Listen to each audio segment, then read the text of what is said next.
नमस्कार मित्रांनो, Smita's virtual academy या माझ्या एज्युकेशनल चॅनलमध्ये तुमचे स्वागत आहे। आपण शिकत आहोत मराठी व्यंजन, ज्यांना इंग्लिशमध्ये कॉन्सोनंट्स असे म्हणतात। मागच्या व्हिडिओमध्ये आपण व्यंजन ळ शिकलो। आज आपण शिकणार आहोत व्यंजन क्ष। मित्रांनो, क्ष हे संयुक्त व्यंजन आहे। संयुक्त व्यंजन म्हणजे दोन व्यंजने एकत्र येणे। क्ष हे अक्षर कसे तयार होते? अर्धा क अधिक अर्धा श अधिक स्वर अ बरोबर क्ष। क्ष क्षत्रिय। क्षत्रिय म्हणजेच योद्धा, जे लढाईवर जातात। क्षत्रिय म्हणजे वॉरियर। क्ष क्षण। क्षण मीन्स मूवमेंट। क्ष क्षेपणास्त्र। क्षेपणास्त्र मीन्स मिसाइल। क्ष क्षमता। क्षमता मीन्स capacity। क्ष क्षमा। क्षमा means forgiveness। क्ष रक्षक। रक्षक means guard। क्ष क्षणिक। क्षणिक means momentary। क्ष क्षेत्ररक्षण। क्षेत्ररक्षण means fielding। क्ष क्षितिज। क्षितिज म्हणजेच आकाश।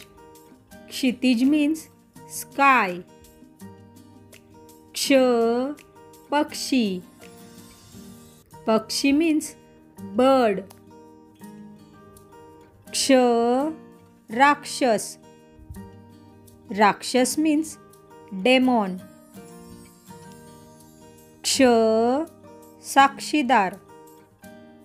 साक्षीदार means witness। क्ष शिक्षण। शिक्षण means education। क्ष बक्षीस। बक्षीस means रिवॉर्ड। मित्रांनो, आपण क्ष या अक्षराचे बरेच शब्द अभ्यासले। आता क्ष हे अक्षर कसं लिहायचं ते बघूया। क्ष लिहिण्यासाठी आपल्याला लागणार आहे एक गाठ असलेली रेषा, म्हणजेच एक नॉट असलेली रेषा किंवा एक लूप। दवतीचं हे अक्षर। हे अक्षर कसं काढायचं हे मी याआधी देखील शिकवलेलं आहे। एक उभी रेषा म्हणजेच एक स्टँडिंग लाईन आणि एक आडवी रेषा म्हणजेच एक स्लीपिंग लाईन। प्रथम आपल्या नोटबुकमध्ये एक गाठ असलेली रेषा काढा, म्हणजेच एक लूप काढा आणि त्या गाठ असलेल्या रेषेला जोडूनच द हे अक्षर काढा। आणि एक उभी रेषा म्हणजेच एक स्टँडिंग लाईन शेजारी काढा। वर एक आडवी रेषा म्हणजेच एक स्लीपिंग लाईन काढा। झाला क्ष तयार। परत एकदा बघा। प्रथम आपल्या नोटबुकमध्ये एक गाठ असलेली रेषा म्हणजेच एक नॉट असलेली रेषा किंवा एक लूप असलेली रेषा काढा। त्या रेषेला जोडूनच द हे अक्षर काढा। आता शेजारी एक उभी रेषा म्हणजेच एक स्टँडिंग लाईन काढा आणि वर एक आडवी रेषा म्हणजेच एक स्लीपिंग लाईन काढा। झाला क्ष तयार। मित्रांनो, आज आपण क्ष हे व्यंजन शिकलो।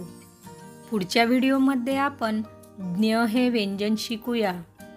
मूळ अक्षरांची प्रॅक्टिस करण्यासाठी व्हिडिओ परत परत बघा, सराव करा.